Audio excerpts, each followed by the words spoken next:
Hello, I'm Power, and this is Power Plays. Welcome back. Today we're going to play some Alaloth. Not In the... a time before the gods went to war, before the coming of Alaloth, there were four great kingdoms. The Republic of Laristir, the Blessed Kingdom of Ederhest, the Desolation of Baga, and the Expanse of Catacomb.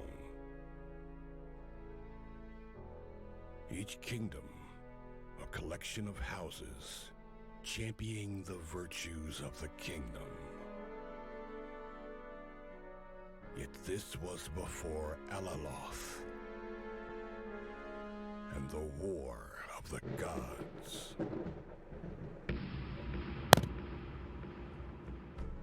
During this pantheonic conflict, many gods were wounded and fell.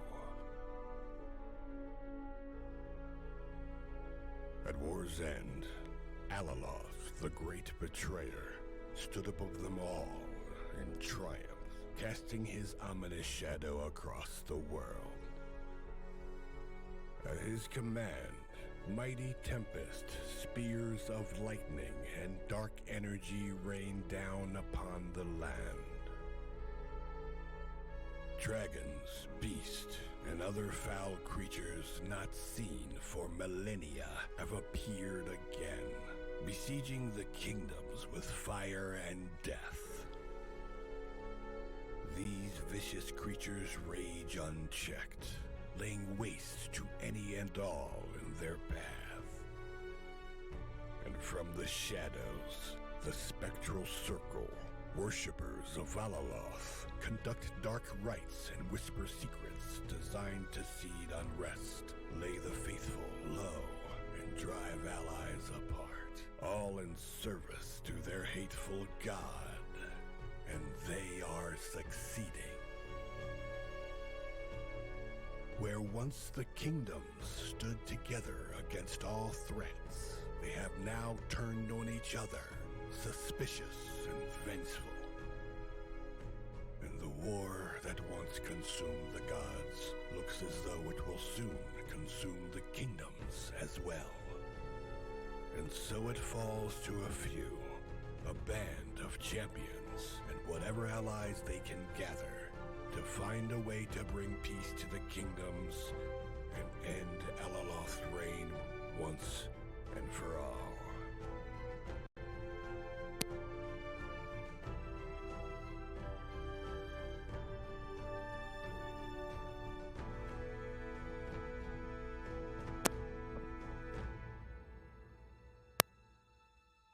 Are you prepared? Okay, so this is Alaloth. It's a sort of CRPG with action combat. And I've got 2 other videos of this on my channel, but I'm not very nice to the game in them. Because I've put 26 hours into it already, so I kind of know what I'm doing. The lore sounds really good from that video, but when you're in the game, it doesn't really feel important for the most part. That's one of the criticisms I had. Please keep in mind that this is early access, so they are working really hard on it. They're putting out a lot of updates, lore dumps, a bunch of other stuff. It's only been out for maybe a month. I don't think it's been out that long. They said they added some controller support in here somewhere. It would be nice if... Not controller, but mouse and keyboard. It would be nice. I think you can just rebind some of the buttons. I don't really need to do that.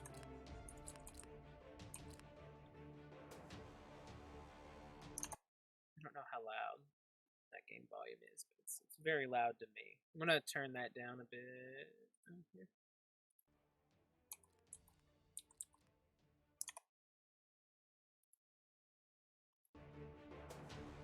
Okay, that's probably good. We're gonna do a new game. I'm just gonna do a basic one. I've got other characters I've been messing with over there. I'm going to do single player. Which, I mean, single player doesn't make a lot of sense because it's always single player unless you're doing split screen with some companions.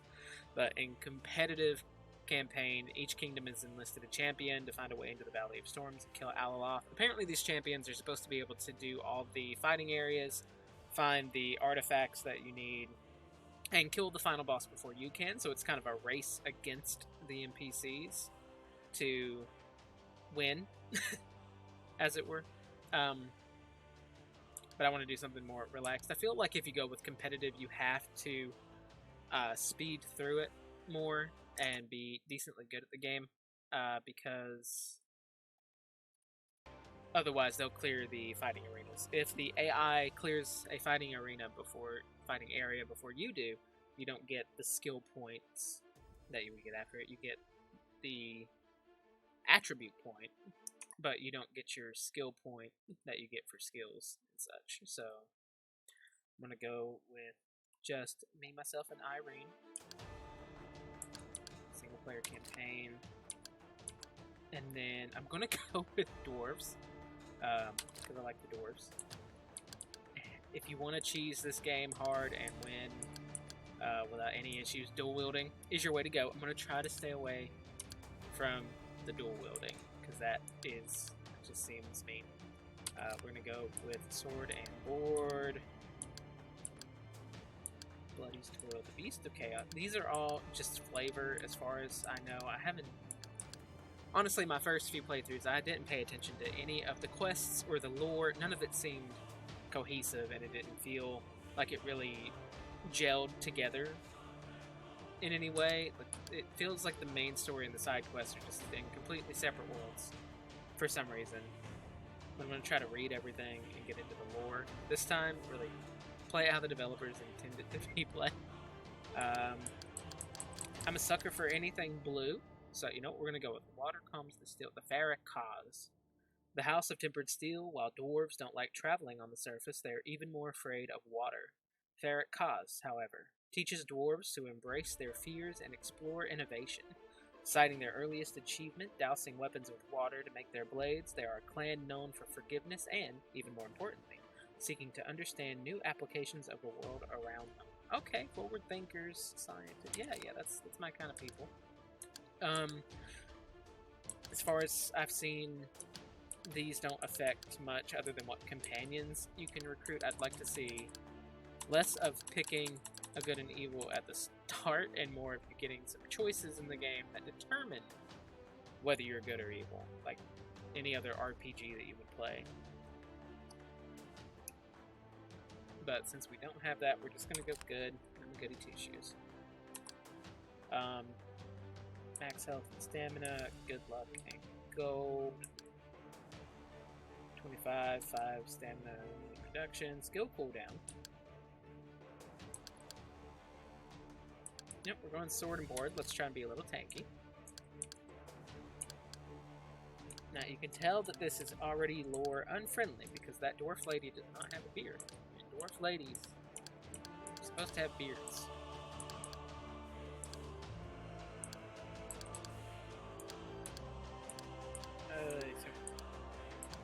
I'm overly not picky.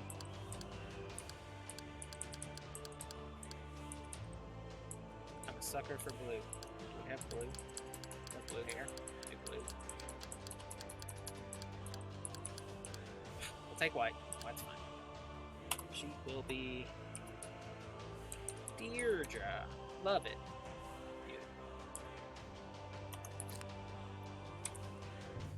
The dwarves of Catacomb are strangely optimistic. As much as they rarely show fear, they rarely show fatalism as well. They see life as a series of battles, but unlike the orcs, it's not status they seek. Of all the races, the dwarves have weathered the unrest the best, seeing it as the ultimate challenge. They have welcomed refugees and traders from all kingdoms, promising safety and shelter to those who wish to reside in their halls. The dwarves have not been untouched by recent troubles, but they have suffered less than other races. When Alaloth came to the mortal realms, his arrival shattered some of the underground dwarven kingdoms bordering the Valley of Storms, and it said some of his essence bled into the stone there. If mined and retrieved, it could be used as a powerful weapon against the fallen god, but it's had other unintended consequences for the region.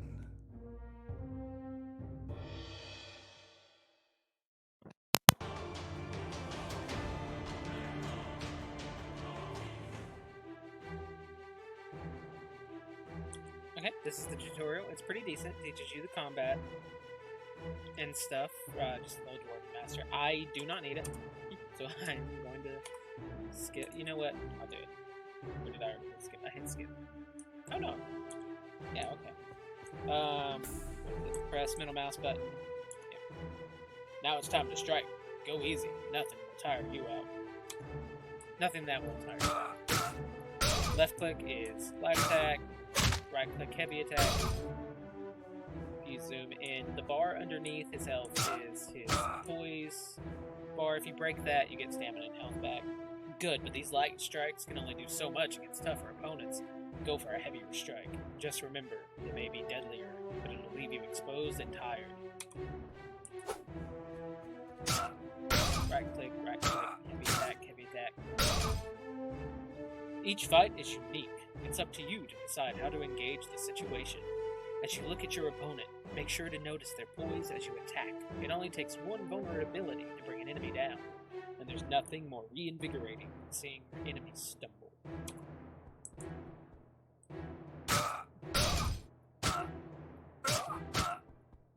Notice every time I attack, stamina bar on the bottom left, the yellow one goes down. If you break poise, immediately refills. That is why dual wielding is such an extremely OP build in this game, because it will let you continuously break poise and continuously keep attacking and re-breaking the poise. So every time you break poise, you're getting your full stamina back. So once you get decent armor and weapons with the two-handed build, you can just eat through everything. Smack, smack, smack, smack. You'll never run out of stamina, rarely run out of health.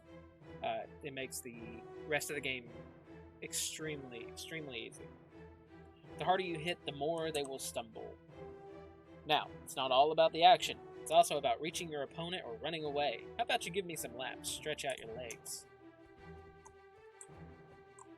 Good. Remember, fighting's not only about the attack, it's also about the defense. A quick dodge makes all the difference between life and death. I'm going to attack you now, and I expect not to hit you. Okay, let's go. When you do like a perfect dodge, it lets you know. It says dodged above your head and slows down time a bit. Dodging is all well and good, but that's not always an option for too long. You know where I'm going with this. Raise your arms and prepare to shield yourself from my attacks. Okay, so we just have to block the attack. We're just gonna stand here while he smacks us. Don't expect to hide behind that stance forever. The enemy will wear you down eventually. That's why you need to find the perfect moment where you can strike back at the enemy's attack as foiled. Come on, show me. Parrying is a great way to break their poise. Also, they get stunned and you get all the attacks you could ever want. Strike me now so you can feel your attacks slip away as I block it. Remember, when you lose your footing, it's better to dodge away to regain it than standing in place. The AI is supposed to parry your attacks, but I have rarely seen it happen.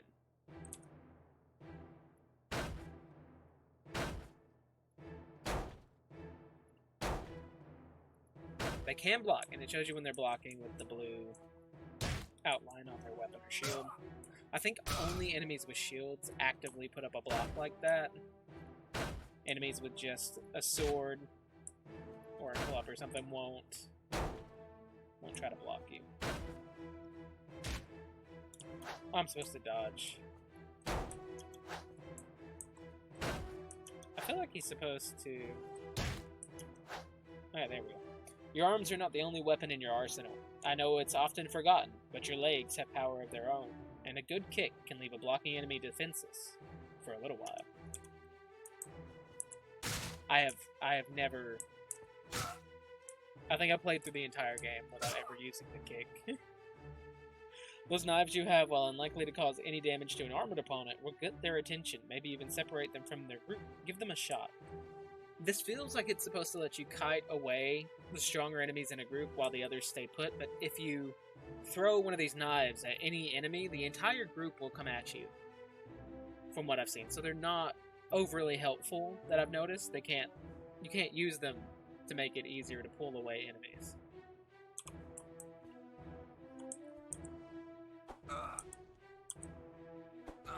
But it does let you throw some unlimited knives. A good warrior knows how to take a beating when they need to.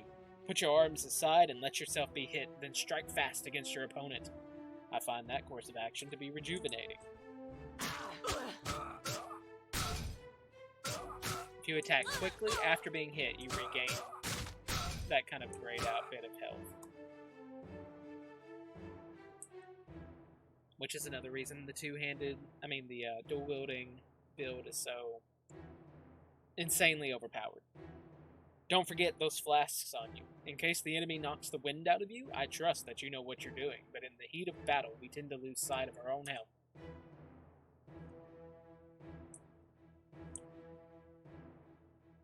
That's as much as we can do today. I fear that you'll cease combat sooner rather than later, but at least you won't be forgetting the basics. Thank you, I'll be on my way.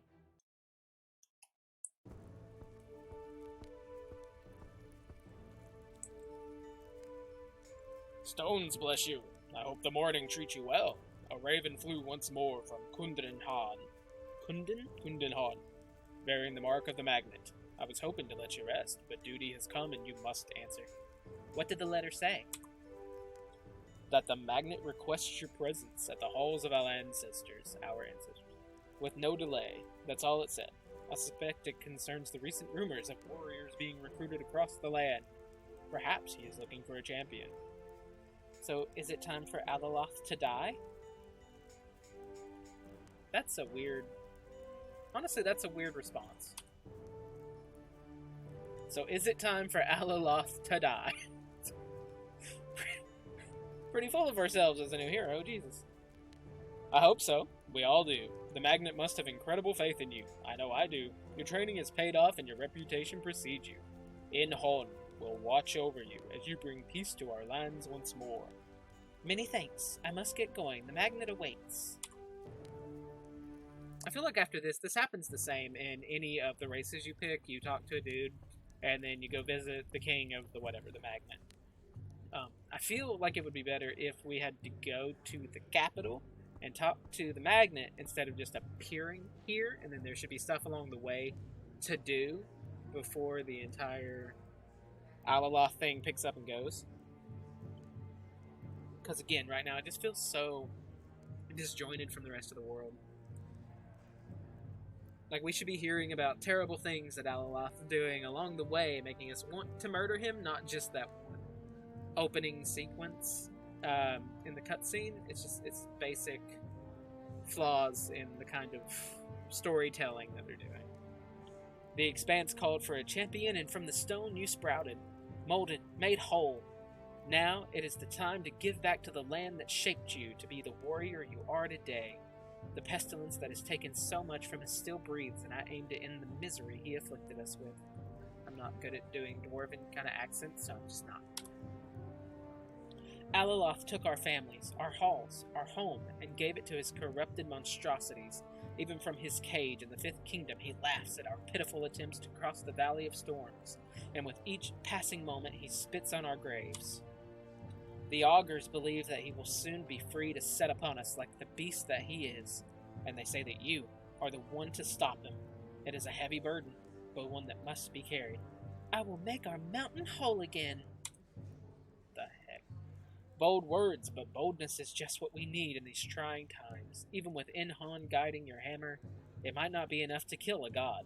The Valley of Storms protects him from intruders, and until now we couldn't breach it. But the Urguris... Is that augurs? Augurs now know the way. Vaismol, the light, broke her essence into 4 artifacts as she fell, and scattered them across the 4 kingdoms. one in each. Only the true power of these artifacts can smash through the Valley of Storms, but we simply don't know where they are. Knowing the brigands and abominations that plague our playmen, we can be sure that you will find these artifacts in the most troubling places. Beware, champion, for others are called to serve their kingdoms, and only one of you will have your chance to claim the 5th kingdom and kill Alaloth. This is another flaw in their storytelling setup, because I am in single-player mode. I am not against the AI champions. So there will be no other champions. Right, so this is already incorrect. The spirits of our ancestors watch your path and they bless it. Do not disappoint us, for our destiny lies in your hands. May Inhan guide my hand. I don't know why I'm anime with the character's voice now, but it's whatever. Don't expect consistent voice acting from me, because you will not get it. Deep into the mountains, all will find the great halls of the dwarves. Marvelous craftsmanship with every arch and forge stands proudly for generations past.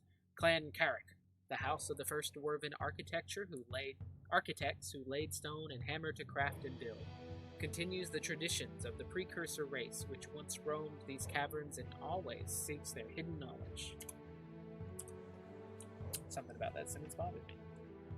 Use WSAD to move. Press Control while moving to run. You can also zoom in and out the camera with the mouse wheel. Cities are the main hubs where you can trade, talk to people, visit rulers, get quests from characters and from the bounty boards, or rest in the tavern.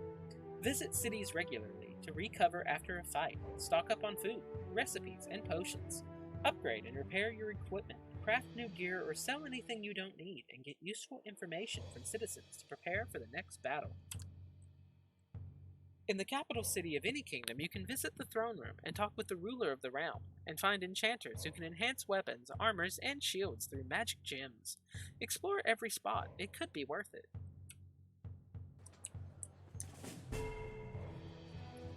The game world looks beautiful. I haven't seen any place that looks bad. Their art team is doing an awesome job. Brigands and corrupted creatures of all kinds create problems everywhere, and it's not rare a bounty hangs over their heads. Requests for mercenaries are posted on these bulletin boards and could easily help you bringing in some money. These are great to grab. I wouldn't really focus on them personally, because you don't get, it's like 100, 200, whatever. It's really not much. They need to rework the bounty board system with something better. And I guess some of this writing may give some lore. I don't know. I tend to just grab them. I'm not the most patient person.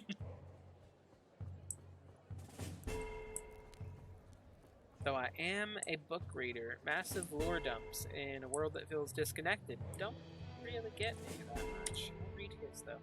During your journey, you will meet people of all races looking for help. These are quest givers who will ask you to do something for them in exchange for a reward. Some of them want you to bring them an item, or someone's head. There are special quests.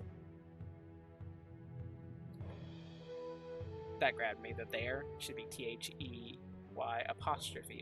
There are special quests that must be completed within a time limit, or will only be available if a specific event is triggered. Talk to these characters to listen to their requests and choose to accept their task or not. Excuse me, kind stranger. I heard there's a famed warrior in town. I assume it has to be you. I was hoping that you can spare some time off your busy schedule to help an old man with a promise he made 300 years ago. Of course. What do you need?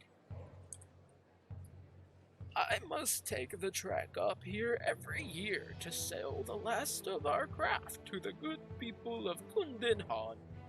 And so, I must stay here for the rest of the month, away from my precious Rindula. In time, a tradition began, one that I never broke, ever since we wed. On the way up here, there was always a grove full of verdant blossoms waiting for me at the side of the tunnel. Every year I would pluck a few and put them in a vase when I got back home to Rendula. I would give her the flowers and see them liven up our house. What changed? This year, there were no verdant blossoms to greet me. None at all. They've been retreating from our lands for many years, but I hoped that I wouldn't lose them in my lifetime. If you can get a hold of some on your travels, please bring them to me. I will bring you the blossoms. See, I don't, from the character's responses, I don't super care about his wife, Rendula. Just personally speaking. R opens the worldy mappy.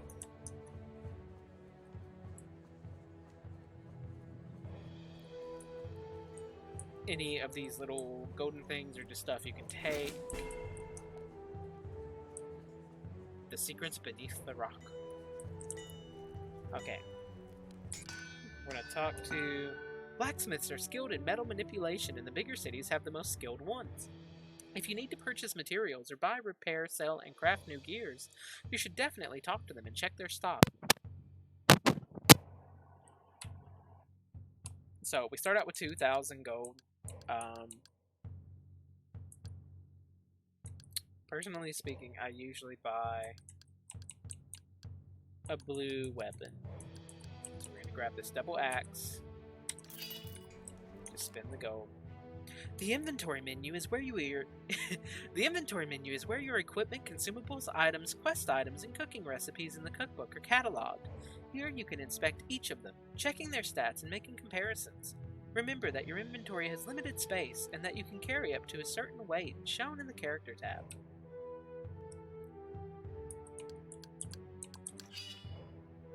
We're going to equip that. I have never once needed these potions. We're going to switch them out with the health. And we are just going to sell these to keep our monies. I've also never once needed to eat food, so I'm going to get rid of the food.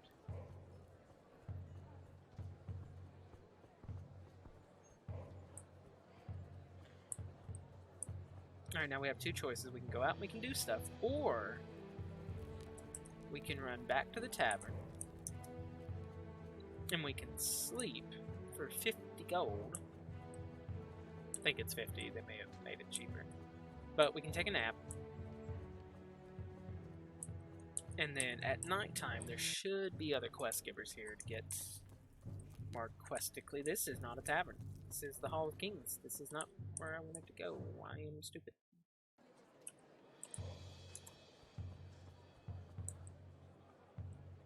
The blue part of the map in the bottom left, that little blue circle, that's the enchanter. Right above that is the food seller. Right below that is the potions merchant, and then the hammer up there is the blacksmith, in case anyone wants to play this and needs to know what things look like. Now, if I was the sleepy place, what would I be? The ancestral throne. Oh, it's all the way up in the top right. That's so far. Developers need to understand that I'm too lazy for all of this running.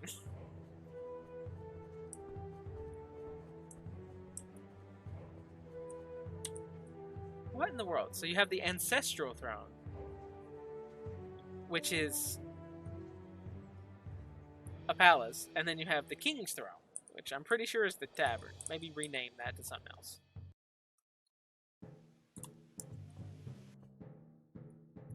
In all the cities of Plainman, you will find a tavern where you can take a pause from your fight. In addition to talking to guests, you can taste the innkeeper's specialties, rest from the fatigue of battle in a soft bed, and deposit your equipment in the stash chests in your room. All the stashes are connected to, so it doesn't matter where you put your stuff.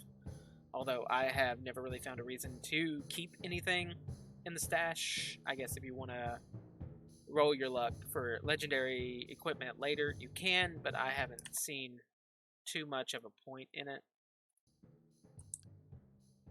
You will find a stash chest in every tavern room. Here you can store items from your inventory to lighten the weight load you carry on anything. The weight load you carry on. Lighten the weight load you carry on. That also a part that needs fixed. It should be. You will find a stash chest in every tavern room. Here, you can store items from your inventory to lighten your load. That would have been good. So carry on doesn't make any sense in English. Anything you leave can be recovered later by interacting with any stash in any tavern. By interacting with your bed in a tavern and paying a few coins, you can sleep and rest. Resting will take half a day, but will allow you to recover all your health. Take some time to rest between battles, as you won't regain health at the end of the fight. It doesn't come straight out and tell you either, but the game is supposed to get harder at day 50 and like day 100 and something, so on and so forth. But they should probably pop that up right in that tutorial spot.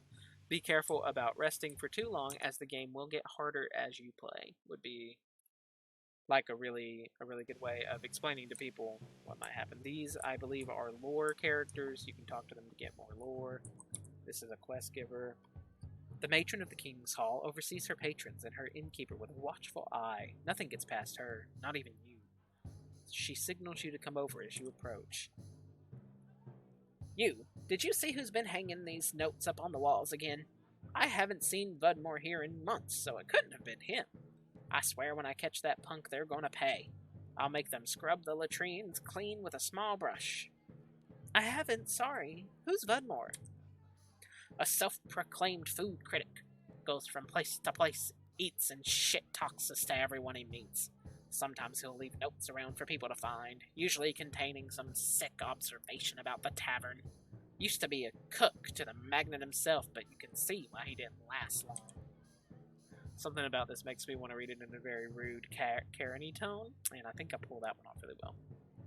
Anyway, these notes keep reappearing. Either he's bored again, or someone found the old ones and wants to annoy us to death. If you find them, tear them down.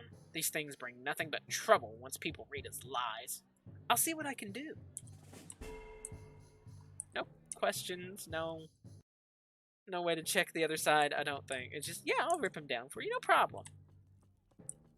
He's obviously lying. You said so. The King's Ball. We're gonna sleep. This will pop us into nighttime. And then usually there are other NPCs around at night that you can talk to and get more quests from.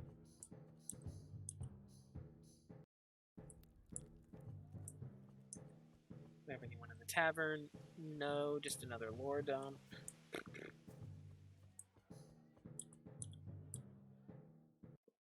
I don't want to talk to them right now. I'd rather go do some the actual game stuff. So there's no NPCs here at night, it seems. Very sad.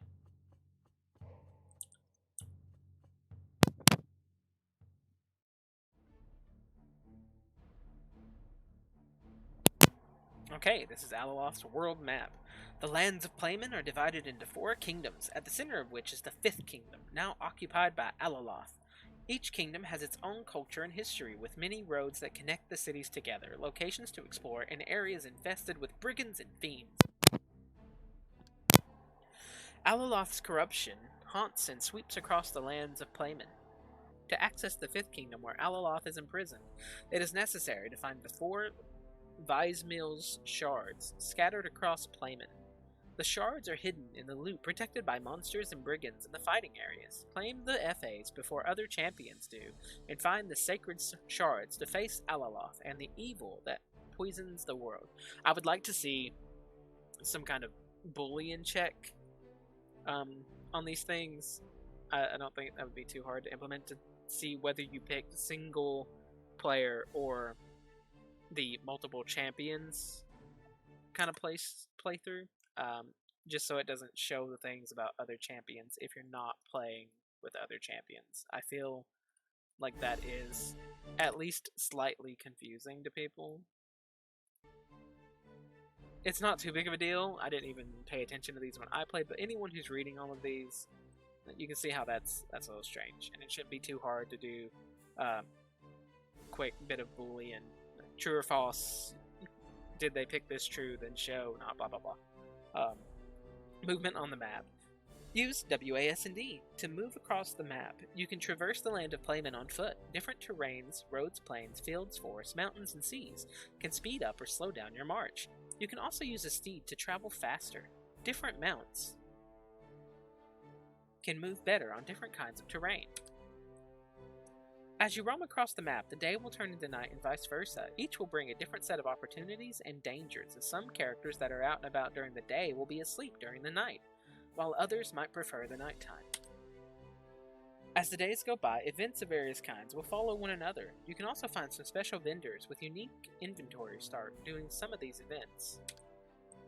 On the roads in between cities, there will be many travelers of all four races moving about in the world. Some are merchants trading their wares in the different kingdoms. Some are messengers traveling to deliver their message, and some are warriors and noblemen who patrol the area, waiting for the brigands to strike.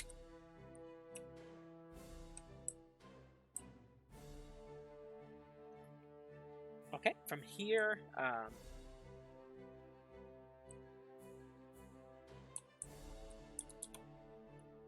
we don't take kindly to strangers. We don't deal with it very pleasantly. You've just made the worst mistake of your life, champion. Frostfang, kill this piece of shit. Yeah. I have played this enough to know, but anyone who press F1, F2, F3, F4 to use the consumable in its slot. Consumables are items that deplete with use and provide various positive effects.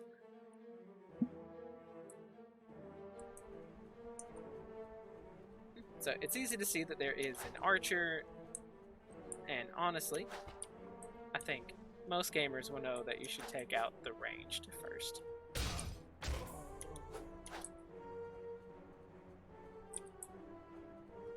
Now, I am decent at the game. I've played a lot of Elden Ring, and I've played a lot of this. So you will see me dodging and stuff. I don't think the game is actually hard enough to require that. If you want to play it with patience,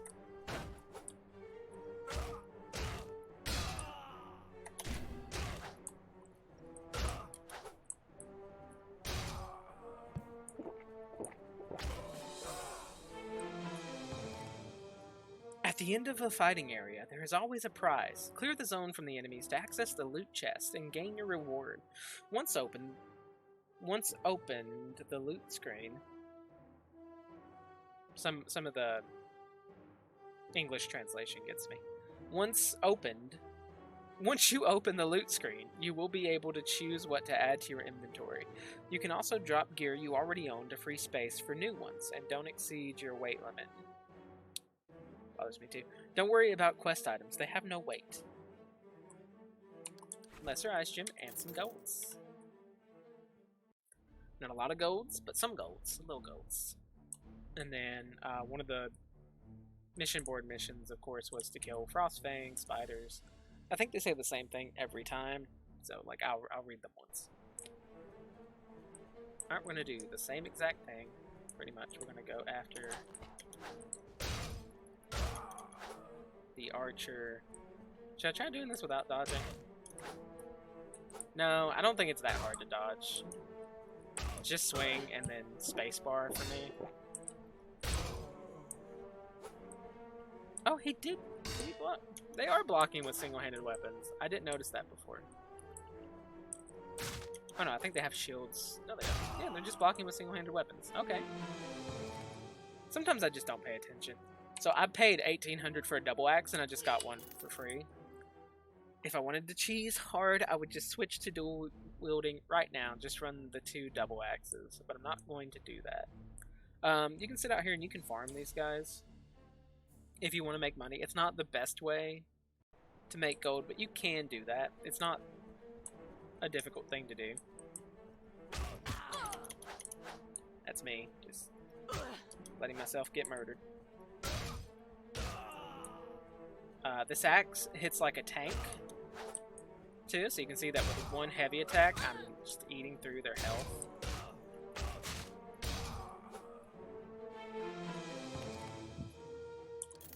Then you get more weapons. I'm already up to 678 gold from that. I could go back to town and rest. I wanted to get all my health back, do my durability, but I'm going to go ahead and try Volkar's Tomb. The locations on the map with a banner beside them are fighting areas. A red banner means the FA is yet to be claimed by a champion, and the zone is owned by whoever lies within. Once you clear it up, defeating the enemies inside and opening the final loot chest, the enemy banner will be replaced with yours, claiming the FA. No one else can claim an area already claimed by you, and you can't claim an area claimed by another champion. An FA claimed by another champion is marked by their banner in the world map. If FAs that were not claimed, you'll face harder challenges.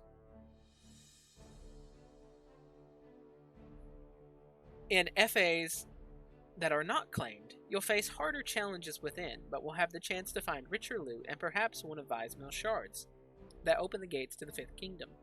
Either way, you will be free to go through all the claimed FAs anytime you want, killing creatures and earning money.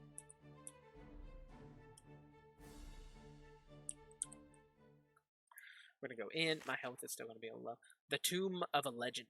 The nemesis of necromancy. Volkar the Brave. The crypt was given to the late warrior for his valorous death in battle against Kyriasha and for saving the world. The site had become a pilgrimage spot in the centuries that followed, but lately the dead that were buried with him have risen, and Volkar's tomb was abandoned. Okay, so he was the bane of necromancy, and now there's a bunch of skeletons in his tomb. That's fun. The safe zones are the antechambers of battle. Here you can prepare for combat by choosing the right equipment and cooking a meal that buffs your stats. During the entire fight, take advantage of safe zones, because once you enter the fighting area, there will be no turning back and you will no longer be able to access your inventory. When you cross the threshold, there will be only two ways out: victory or death. I'm okay with that. I wish they'd put in I think a sleeping area would be good. Just anything that you can kind of do in the town, just throw here. Maybe add alchemy too, in like a potion brewing space if you have flowers and stuff. That'd be neat. But they did put the repair tables here if you have a repair kit. Do I even need to repair anything? I'm at 2 out of 5, but I do just have the same axe. I'll just switch to it, just in case. Like a way to sleep and just pop up your health here would be better than having to walk all the way back to the town, load in, go to the tavern, pay for it. I'd be fine with them just having you like, magically buy materials. That'd be fine. I say the game's easy and you don't have to dodge that much, but I have the twitchy fingers that I can't... I've already got patterns set up in my brain.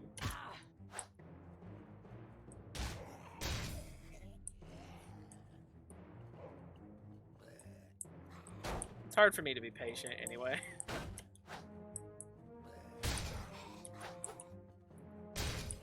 But I think the timing is pretty simple if you're being careful. Smack, dodge, smack, dodge.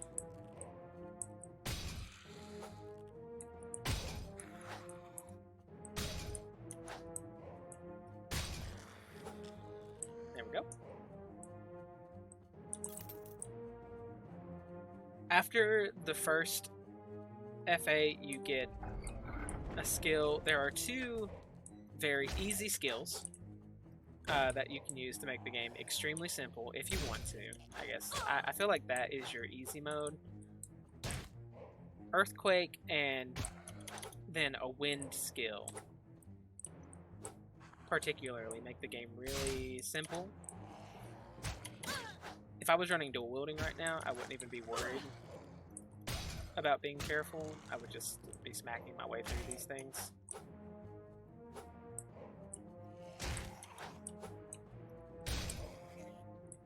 But we take our time to be a little patient.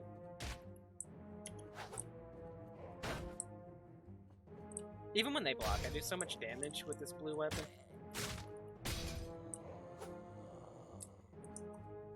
Two down. I'm going to use a health potion.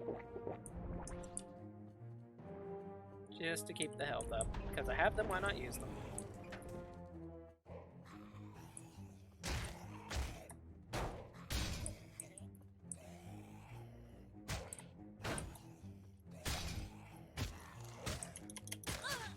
I find it weird that their attacks can go through your block.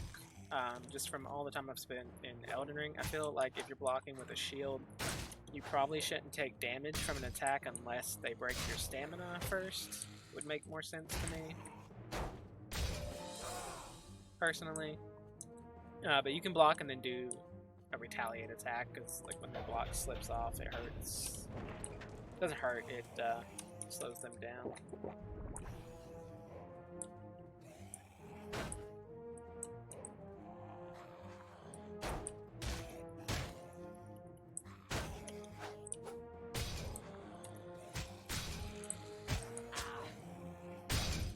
Starting to get the groove a little more. It's been a while since I've used one-handed and shield.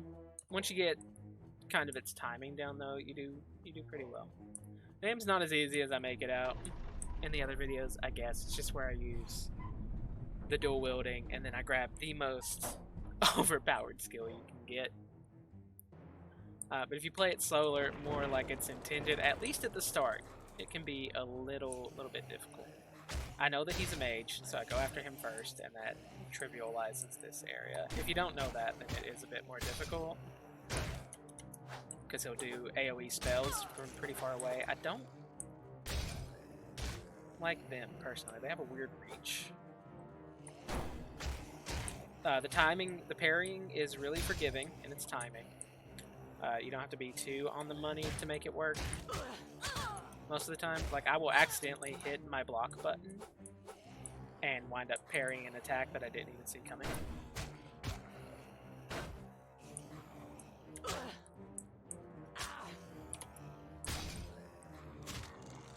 Being kind of stupid. I'm just going to heal just to be safe. We'll use all 4 health potions. If I want to, after this fight, I will never need a health potion again because of a skill called Vampire Touch or something like that. I can't remember the exact name of it. But if I get the Vampire's Fingers, then I won't ever need a healing potion again because the skill will just keep my health up.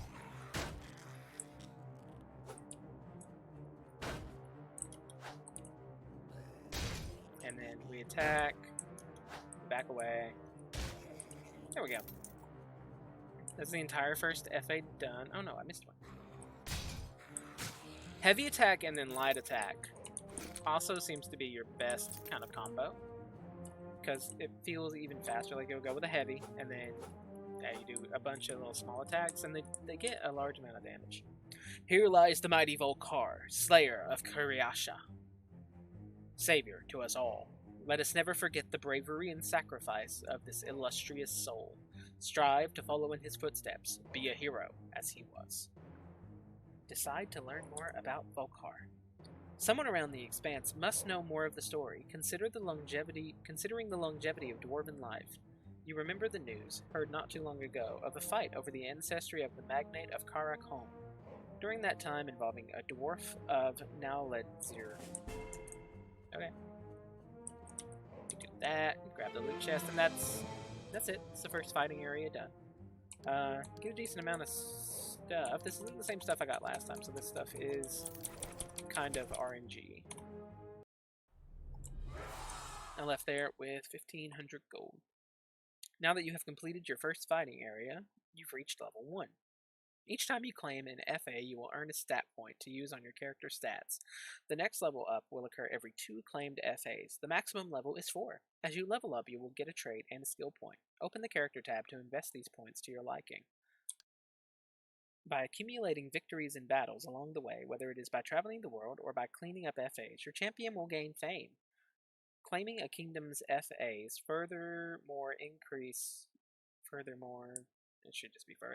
Claiming a kingdom's FAs further increase your reputation in the kingdom, granting you exclusive benefits and rewards, from discounts in shops and access to special items to unlocking new quests and FAs. There are big skull fighting areas on the map that are locked unless you have enough reputation. Ring of Fire Resistance, I'm just going to sell that. I don't specifically see a need for fire resistance. Same with magic damage reduction, I'm probably just going to sell that belt too.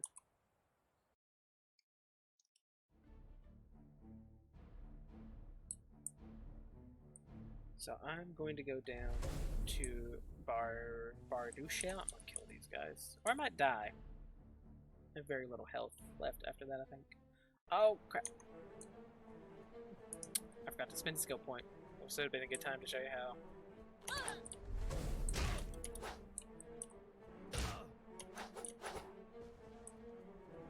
Come here, you. Rude.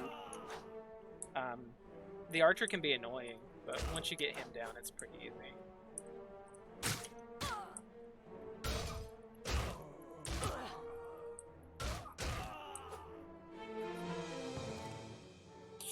45 more gold, lesser ice resistance. I know that gold is kind of your leveling in the game because once you get enough gold, it doesn't really matter what you have, you can buy the strong stuff. Baradushel, strong and mighty is the clan that rules the city. On temperate plains, it connects the dwarven cities together from east, north, and south, acting as a waypoint between the kingdoms of men and elves, making its importance well known throughout the world. The ruling clan is a shield against any enemy foolish enough to attack the dwarves, unstoppable on land and warren and unrelenting in battle. Sounds good. Okay, we're gonna go to this dude. And we're gonna sell all of the crap we just got. All of it. Making money, money, money. You don't have to worry about selling your equipped stuff. You won't see them in here. Just obviously not obvious. Do-do-do. Almost. Please tell me we have enough. You can keep the ingots if you really want to, because then you can use them to craft stuff later if you want to try to roll some legendary stuff. In the stats tab, you can invest your stat points in these 4 stats: strength, dexterity, constitution, and luck. Each stat has its benefit, helping you to define what kind of champion your character will be. You can earn up to 10 stat points by claiming an FA. You can earn an additional 10 stat points by finding and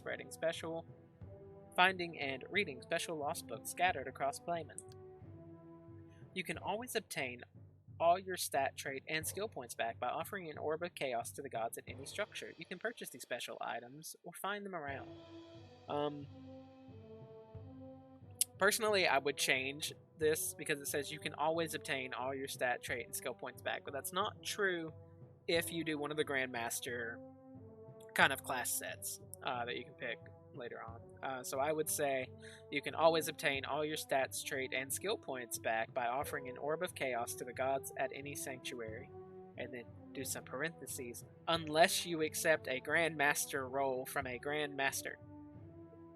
Just to be extra clear, because people have been on the forums saying, I can't reset my stats. Well, did you read the tutorial message?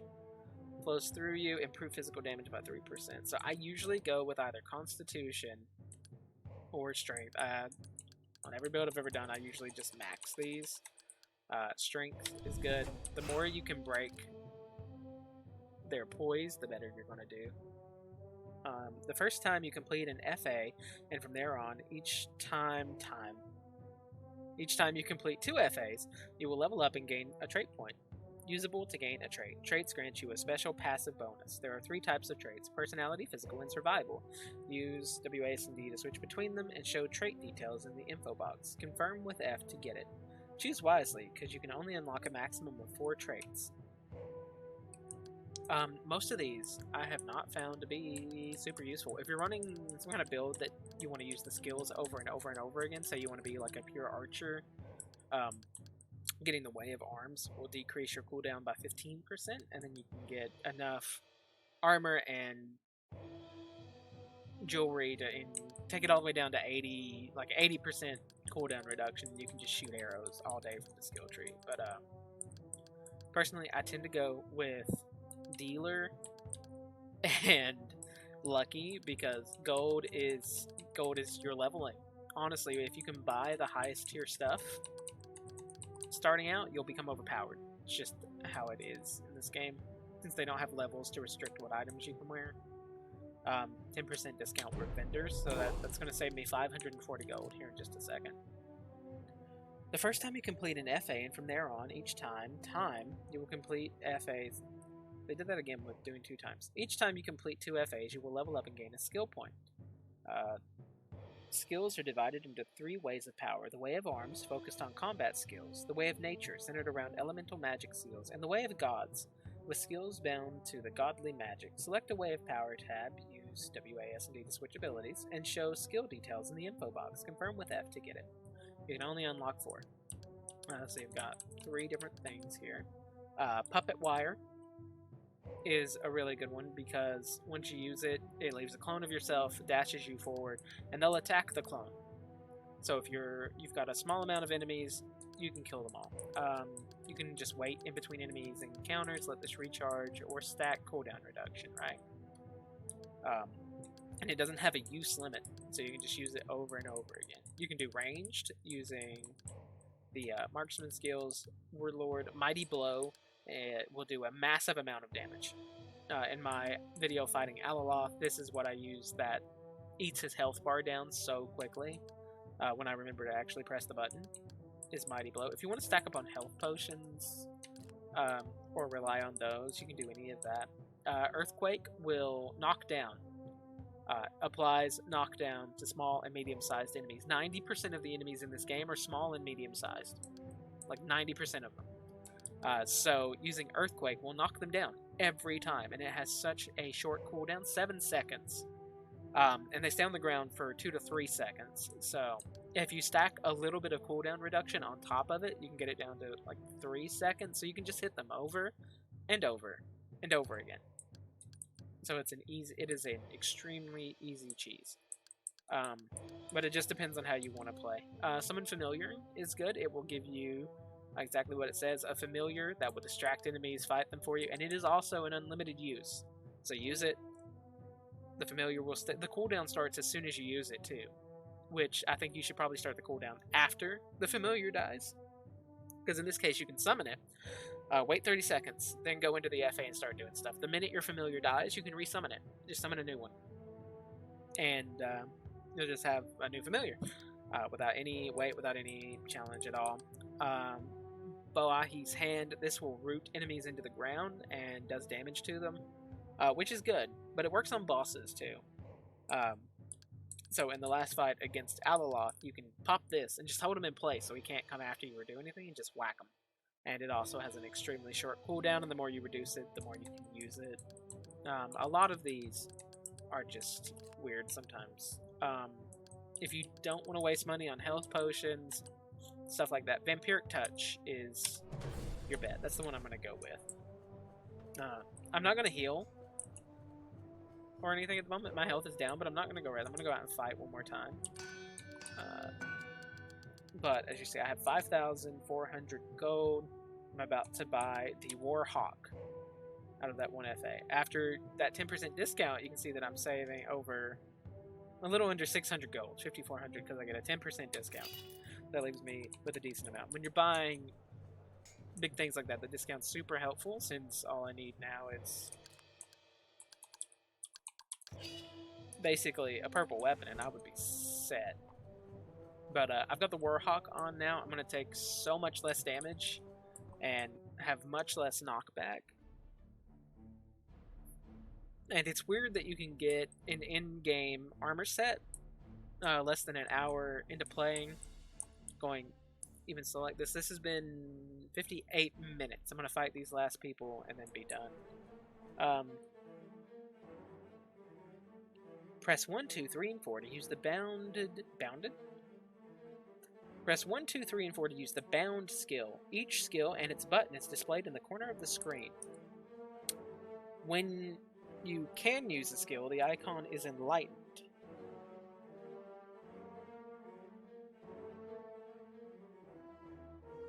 I don't think that word means what they think it means. Once you have used the skill, you have to wait a cooldown time to be able to use it again, and the icon is switched off. Okay. So, as always, I prefer to take out the archer first, if at all possible. Okay, now we've got these dudes.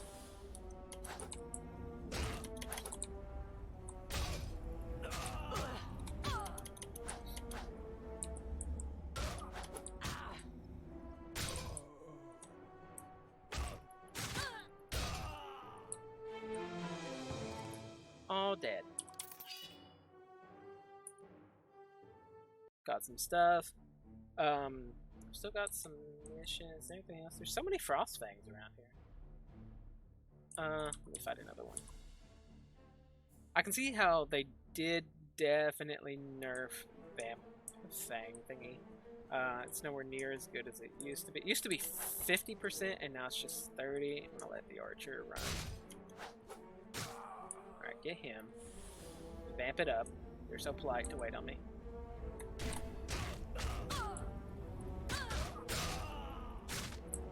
And you can see the health bar going up and up and up.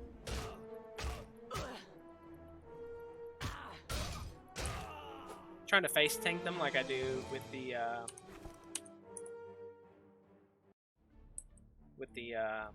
dual wielding skills. Do I have a weapon to dual wield? Family sword, stone axe, so one-handed. Alright, so here's dual wielding. Instead of using the sword and board. And this is what I normally run with. I'm going to play the whole game, though, without using this, except this one time to show it off to anyone who hasn't seen it.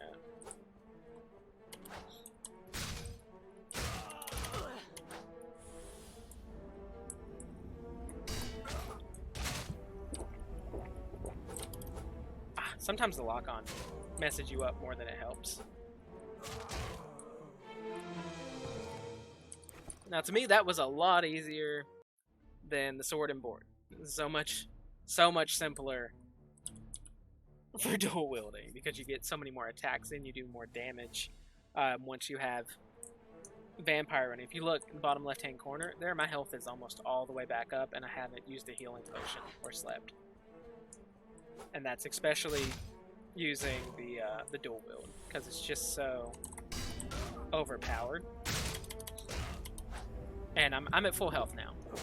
I really don't have to worry at all anymore. If I don't want to, I can just attack. If you look at those green, like, it's just so much health comes back from that. So anyone who's having an issue says the game is really hard, I suggest dual wielding. Although I guess it's about like Elden Ring and using katana with bleed on it. Right, it's roughly the same. There are certain things that do make the game way easier, and I would focus on those. If you're having any kind of a hard time with the combat system or anything like that, the easiest way to attack is heavy attack and then dodge out.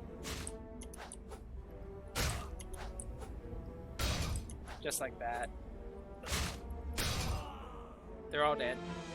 And that's with only one blue weapon and one gray weapon being dual wielded. If I had two blue weapons, or God forbid, two legendary weapons, you would be able to see me, even at just 30% health regen, you would see my health go from nothing to full in one swing. And that gets compounded even more if you want to use the Way of the Arms ability, Mighty Blow, because it is an unblockable, powerful strike that inflicts 125% of your weapon physical damage, boosted by 200%. So, you take your weapon's physical damage, which is going to be 80 physical damage. This is broken, so it needs repaired. 80 physical damage from this, 150 physical damage from this stone axe. Why is this stone axe so much stronger than... Oh, it's 80 minus 80. So it's 160 plus 150. That's 310 if we don't count any of the critical probabilities, which adds another 100-some%. So that's 310 plus the 200 from that skill would be 510, plus the 125% math that my head doesn't even like, and then you get 30% back as health per swing. So it's a massive amount of health when you have Vampire up and you use that heavy blow. But yeah, this is episode 1 of Alaloth, playing the game as it's intended, at least. I will not dual wield again, I swear. And I have some stuff to sell. They won't be open until morning. But yeah, that was episode 1 of Alaloth from Power Plays. I hope you guys liked it. If anyone who actually watches this far sees it, thank you so much for your time. You all have a great rest of your day. Bye-bye.